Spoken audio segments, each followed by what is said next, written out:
Babylone moderne le suivra également. Ce qui s'est fait, c'est ce qui se fera, il n'y a rien de nouveau sous le soleil. Malheureusement personne n'y prend garde, la fin de toute chose est déjà écrite et ces événements sont actuels. Comparons simplement les générations, de toutes celles ayant foulé la terre, la nôtre est la plus dépravée et plus rebelle. On n'a qu'à savoir ce qui se passe dans nos maisons et nos chambres, ce qui se fait dans le secret et même ouvertement et on réalisera qu'on est la génération la plus révoltée contre la parole de Dieu.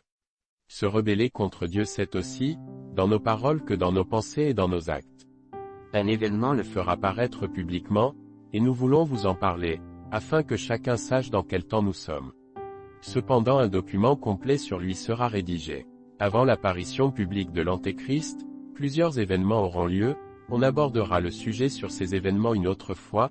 Toutefois, l'apostasie dont on a parlé est le traité de paix qu'il confirmera entre Israël et les nations arabes et certaines nations d'Europe qui soutiendront les nations arabes, sont des derniers événements majeurs avant son apparition aux yeux du monde. Frères et sœurs, la situation politique et géopolitique du monde, même si on n'est pas spécialiste, montre clairement ce qui arrive. C'est pourquoi, on vous invite à prendre connaissance et à prendre conscience et se préparer pour l'enlèvement de l'Église, car l'épouse de Christ, son Église sera enlevée entre le moment de son apparition publique et la grande tribulation, ce qui fait que l'Église ne passera pas la grande tribulation. 2 Thessaloniciens 2 verset 3 Ne vous laissez tromper par personne, et dans aucune façon. Car ce jour, le jour du Seigneur ne viendra pas avant qu'ait lieu la révolte finale, l'apostasie, et qu'apparaisse la méchanceté personnifiée, l'être destiné à la ruine, c'est-à-dire l'Antéchrist donc l'homme de péché paraîtra après le début ou pendant de la grande apostasie, la grande révolte et l'Église, qui assiste à la grande apostasie le verra paraître, mais ne prendra pas part à la grande tribulation. Maintenant pour ce qui est de la confirmation de l'alliance. Daniel 9 verset 27. Et il confirmera une alliance avec la multitude pour une semaine, et au milieu de la semaine il fera cesser le sacrifice et l'offrande.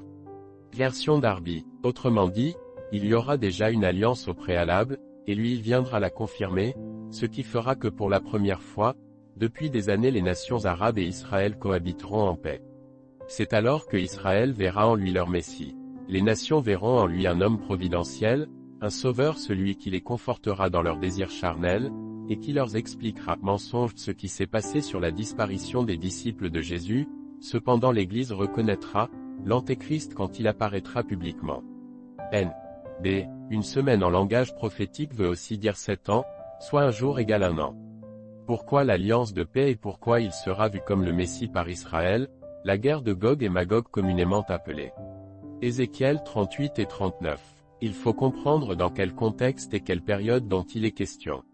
Il y a des indications très précises, c'est pourquoi on vous invite à lire les chapitres en entier. Il est question ici d'un puissant chef qui vient du nord, or les nations au nord de Jérusalem, sont pour la plupart situées en Europe, et il est clair que la nation qui est actuellement considérée comme la plus puissante c'est la Russie, surtout en termes militaires. Et elle fera alliance avec les nations arabes, qui se lèveront contre Israël à cause d'un événement. Ézéchiel 38, versets 5 à 6. Les soldats de Perse, Iran actuel d'Éthiopie, de Pout, c'est-à-dire la Libye, s'équiperont tous de boucliers et de casques et iront avec toi. Les soldats du pays de Gomer, ceux de Bestogarma, c'est-à-dire la Turquie, à l'extrême nord, iront avec toi par bataillon entier, ainsi que des troupes de nombreux autres peuples. Ézéchiel 38, verset 15 Tu, Gog, viendra de ton territoire, à l'extrême nord, à la tête de troupes de toute origine. Tous montés sur des chevaux, vous formerez une multitude, une puissante armée.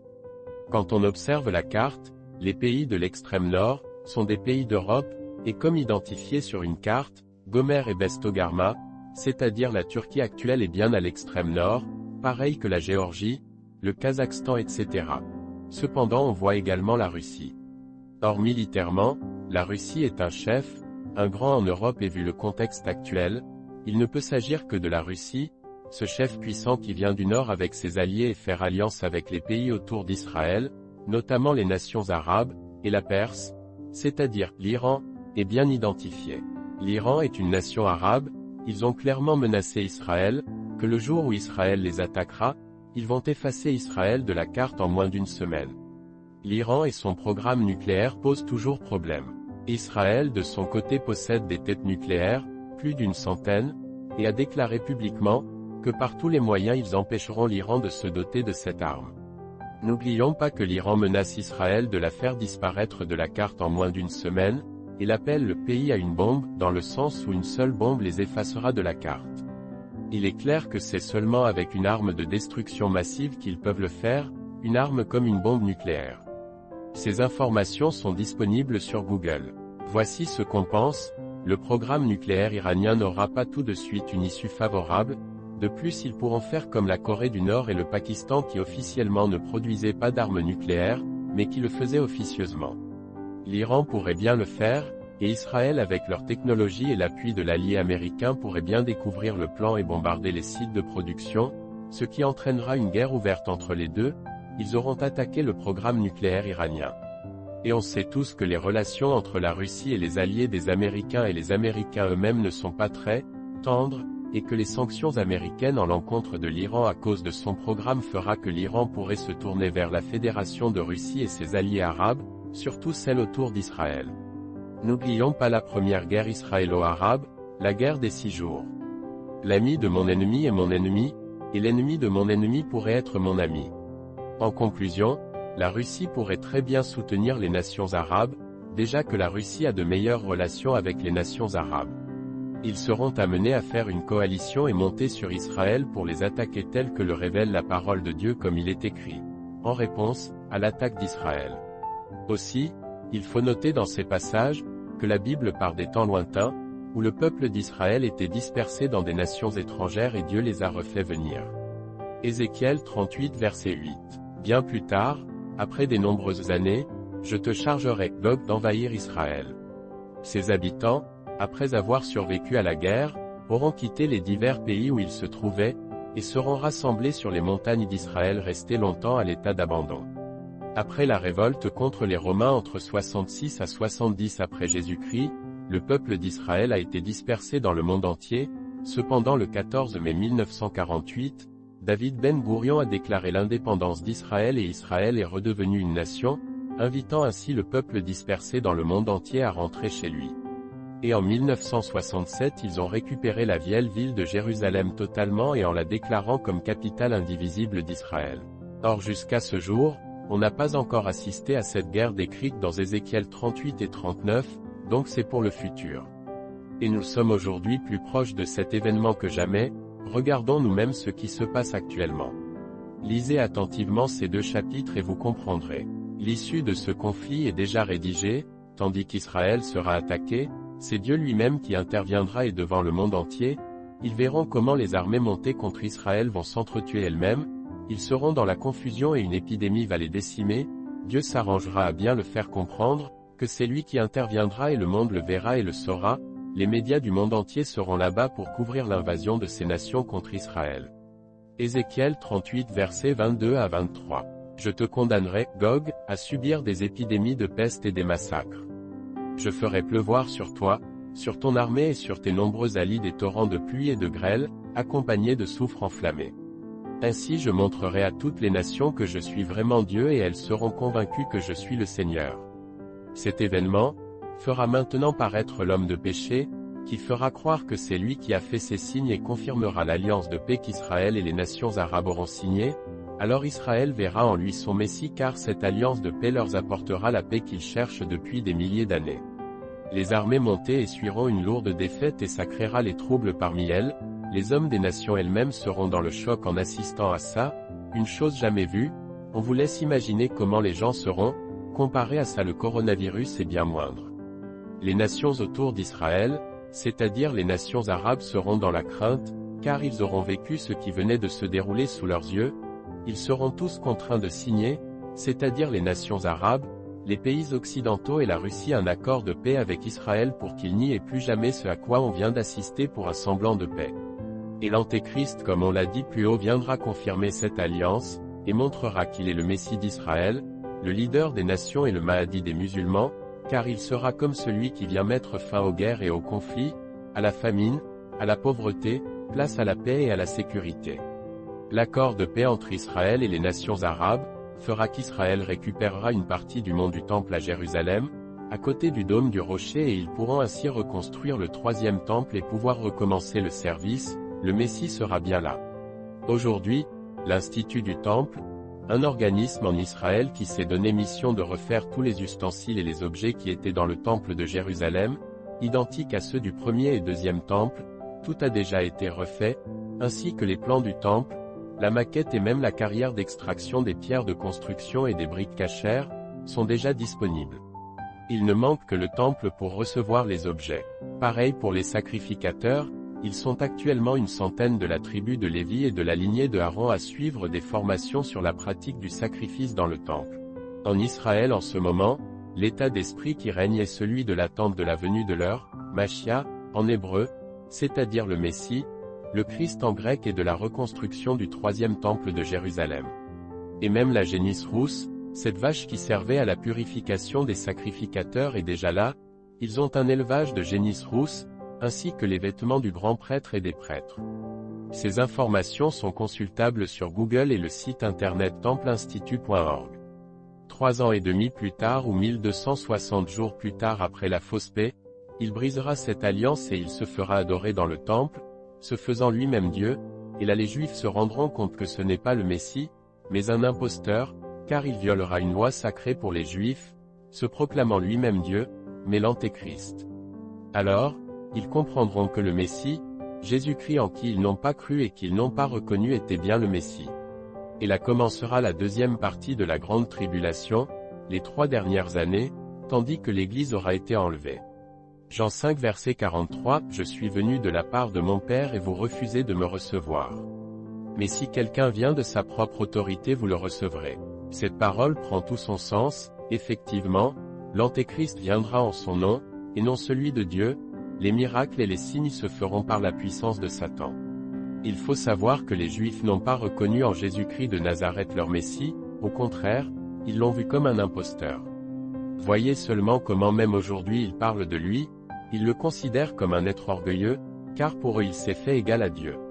Pour eux, le Christ, lorsqu'il venait devait être roi et chasser les Romains de leur terre et Jérusalem devait être la capitale du monde. Or Jésus-Christ n'a rien fait de tout ça, alors ils n'ont pas cru en lui, en plus pour eux le Messie vivait éternellement, pour eux comme le dit les Écritures, que celui qui est pendu au bois est maudit, alors impossible pour eux que Jésus soit le Messie. Aujourd'hui, il y a certains Juifs qui croient que Jésus-Christ est bien le Messie, on les appelle les Juifs messianiques. Dans ce temps de guerre, contre Israël, l'Église de Christ, son épouse, sera enlevée. Et les chrétiens qui ne se seront pas préparés et qui auront raté l'enlèvement de l'Église expliqueront aux populations dans quel temps on sera. L'Église verra le début et verra paraître l'homme du péché comme on l'a dit et reconnaîtra l'Antéchrist. Et elle sera enlevée, cet enlèvement produira également un grand trouble, les femmes enceintes verront leurs enfants disparaître, les avions qui auront comme pilote des chrétiens consacrés cracheront, des médecins qui disparaîtront pendant des opérations, des chrétiens qui seront affectés sur des machines, les enfants qui disparaîtront soudainement etc. Matthieu 24 verset 21. Car, en ce temps-là, il y aura une détresse plus terrible que toutes celles qu'on a connues depuis le commencement du monde jusqu'à maintenant, et il n'en aura plus jamais de pareil. Ces événements vont laisser le monde dans le trouble, les nations qui ne se seront pas mêlées à la guerre de Gog et Magog, mais qui auront vu par l'intermédiaire des médias et qui seront aussi touchés par les conséquences de l'enlèvement, verront en l'Antéchrist un sauveur, car il viendra avec des discours mensongers et persuasifs faire croire des mensonges concernant les événements qui viennent de se passer, et parce que l'Esprit de Dieu se sera retiré, Dieu enverra alors un esprit d'égarement.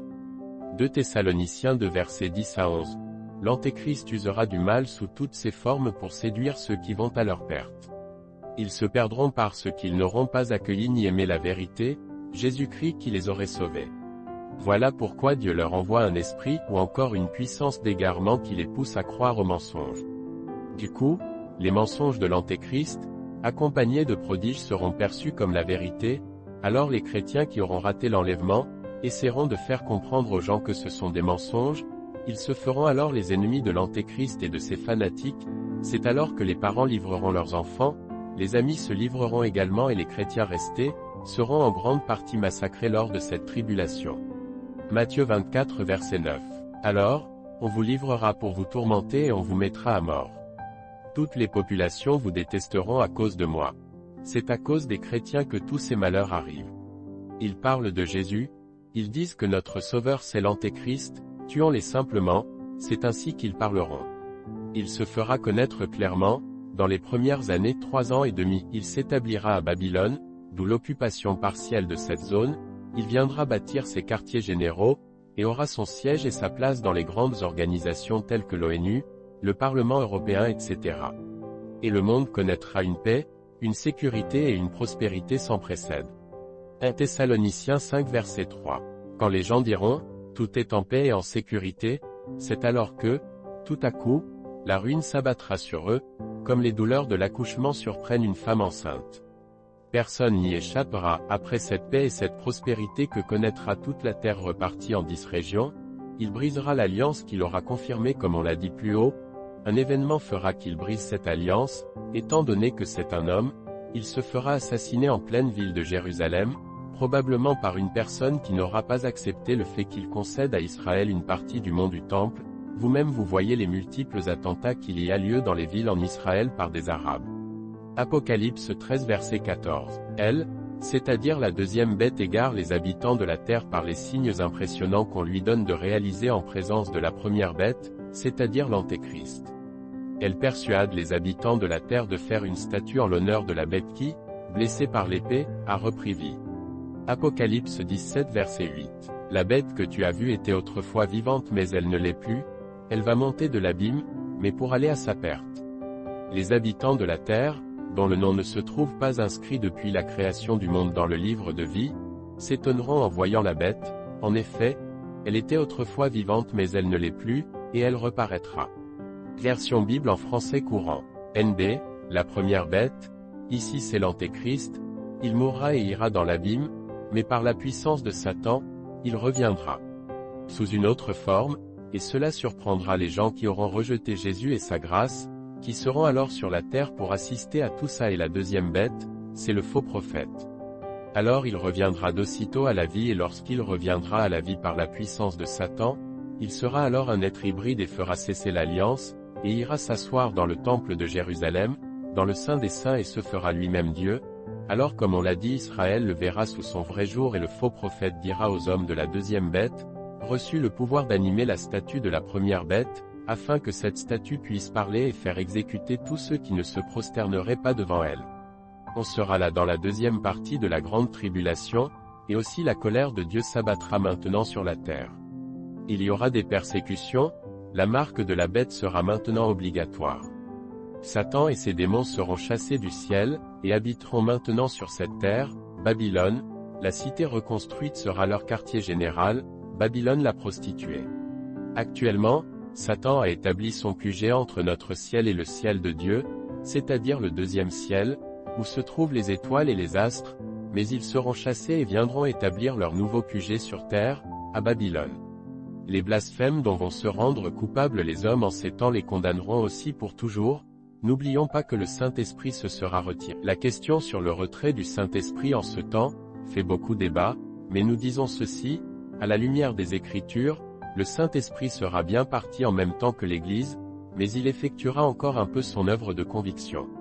Lorsque Dieu retire son esprit à cause du péché et des blasphèmes contre celui-ci, il envoie un esprit d'égarement, et Paul le précise bien.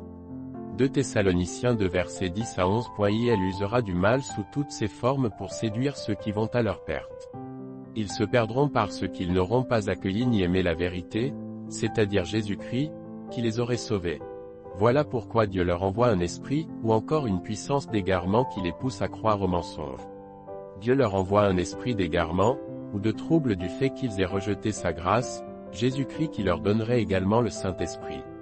Donc en rejetant Christ, ils ont rejeté non seulement Dieu, mais également son esprit, d'où lorsque ceux qui auront accepté sa grâce et auront vécu conformément à l'esprit seront partis, lui aussi partira. Prenons l'exemple dans l'Ancienne Alliance avec le cas de Saül, le premier roi d'Israël. Lorsqu'il a commis une faute irréparable, le Seigneur lui retira son esprit. 1 Samuel 16 verset 14. L'esprit du Seigneur avait quitté Saül, et un esprit mauvais, envoyé par le Seigneur le tourmentait. Parce que l'esprit d'égarement sera là, ça prouve que l'esprit de Dieu ne sera plus, tout comme Saül avait des moments de lucidité, De même les hommes auront des moments de lucidité qui leur permettra de croire en Jésus-Christ. Mais ils devront mourir pour Christ eux-mêmes, par décapitation, ce qui sera la façon courante d'exécuter en ce temps. Car quand Christ est mort pour eux, ils n'ont pas reçu et cru à sa grâce. La tribulation est en quelque sorte, un moyen de se laver de ses mauvais actes, et ceux qui seront mis à mort sans s'être alliés à Satan et son antéchrist et aux faux prophètes en acceptant la marque de la bête seront sauvés par le moyen de la tribulation. Apocalypse 7 versets 9 à 14. Après cela, je vis une foule immense que personne ne pouvait compter. C'étaient des gens de tout pays, de toute tribu, de tout peuple et de toute langue. Ils se tenaient devant le trône de Dieu et devant l'agneau, vêtus de vêtements blancs et avec des branches de palmier à la main. Ils criaient d'une voix forte, « Le salut vient de notre Dieu, qui siège sur le trône, et de l'agneau. » Tous les anges se tenaient autour du trône, des anciens et des 4 êtres vivants. Ils se jetèrent face contre terre devant le trône et ils adorèrent Dieu en disant, « Amen, oui, la louange, la gloire, la sagesse, la reconnaissance, l'honneur, la puissance et la force sont à notre Dieu pour toujours. Amen. » L'un des anciens me demanda, « Qui sont ces gens vêtus de vêtements blancs et d'où viennent-ils » Je lui répondis, « C'est toi qui le sais mon Seigneur. » Il me dit alors, « Ce sont ceux qui sont passés par la grande tribulation. Ils ont lavé leurs vêtements et les ont blanchis dans le sang de l'agneau. » Conclusion frères et sœurs, nous savons que ces choses sont certaines et véritables, Dieu dans son amour nous annonçait ces choses avant qu'elles n'arrivent afin de prendre une meilleure décision. Notre génération, est bien la dernière génération qui vivra ces choses, et déjà la majorité des prophéties qui devaient arriver avant le jour du Seigneur se sont réalisées. L'actualité et ce que nous-mêmes nous vivons, doit nous interpeller. Il est clair que ce document fera objet de débat, mais tout ce que nous avons dit est dans la parole, dans la Bible que nous avons tous. Les versets sont les mêmes alors vous pouvez vous en référer. Nous vivons les derniers temps et c'est certain. Ne suivons pas la distraction et l'apostasie, mais consacrons-nous véritablement à Dieu et sanctifions-nous afin de ne point manquer l'enlèvement de l'Église. Il n'est pas évident que nous supportions la grande tribulation si déjà aujourd'hui en temps de paix on n'arrive pas à suivre Jésus-Christ, ce n'est pas en temps de trouble qu'on le fera. Tout comme Dieu a épargné Lot à la destruction des villes impudiques et idolâtres de Sodome et de Gomorrhe, il veut nous épargner aussi la destruction à venir, tout comme il l'a fait avec Noé, il veut le faire avec nous. C'est pourquoi ne négligeons pas un si grand salut, une si grande grâce. Bientôt le temps de la grâce sera fini, à l'instant où l'Église sera enlevée, le temps de la grâce sera terminé. Ne soyons de ces 5 folles, mais soyons sages et prenons les bonnes décisions. Nous savons que la séduction est forte, mais l'esprit qui est en nous est plus fort que celui de l'Antéchrist qui agit et qui est déjà dans le monde. Comment échapperons-nous si on néglige un si grand salut? Dieu a déjà tout dit et tout fait, maintenant reste à l'homme de choisir ce qu'il y a de mieux pour lui. Pour Dieu, il aimera que ton choix se porte vers lui, afin de paraître avec son Fils le Christ quand il paraîtra, pour régner dans l'éternité et sur cette terre qui sera restaurée. Oui, Dieu prévoit de restaurer cette terre par le feu, pendant le temps de Noé il l'a fait par l'eau, maintenant il le fera par le feu. Mais la colère de Dieu n'est pas contre ses enfants, mais contre les révoltés, contre les rebelles, ceux qui auront négligé son si grand salut en Jésus-Christ notre Seigneur et Sauveur. Soyez bénis et que Dieu vous éclaire, aussi prenez le temps de bien écouter ce message audio et de vous procurer le document papier et à la lumière des Écritures, vérifiez et méditez ce que nous disons. Zacharie 11 verset 10. J'ai pris ma houlette grasse, et je la brisai, pour rompre mon alliance que j'avais traitée avec tous les peuples. Nous avons fait un résumé des événements prophétiques, mais comme nous le disions plus haut, on peut mieux apporter des éclaircissements. Remerciements et salutations. Nous tenons à remercier tous les frères et sœurs qui nous ont permis de faire ce document, leurs recherches et leur temps de méditation et de prière ont permis de rédiger ce document. Nous tenons à rendre grâce à Dieu, qui nous a permis de rédiger ce document et qui nous a fait comprendre ces Écritures. Nous lui rendons toute la gloire, car sans lui nous n'aurions pas pu terminer ce document. Nous tenons également à vous bénir dans le Seigneur et à vous encourager à tenir ferme pour le jour du Seigneur qui est proche. Nous vous saluons tous en aussi grand nombre que vous êtes, et nous souhaitons que tous nous progressons dans la foi et que nous puissions nous retrouver auprès de notre Seigneur Jésus-Christ afin de reparler de tout ce que nous vivons sur cette terre.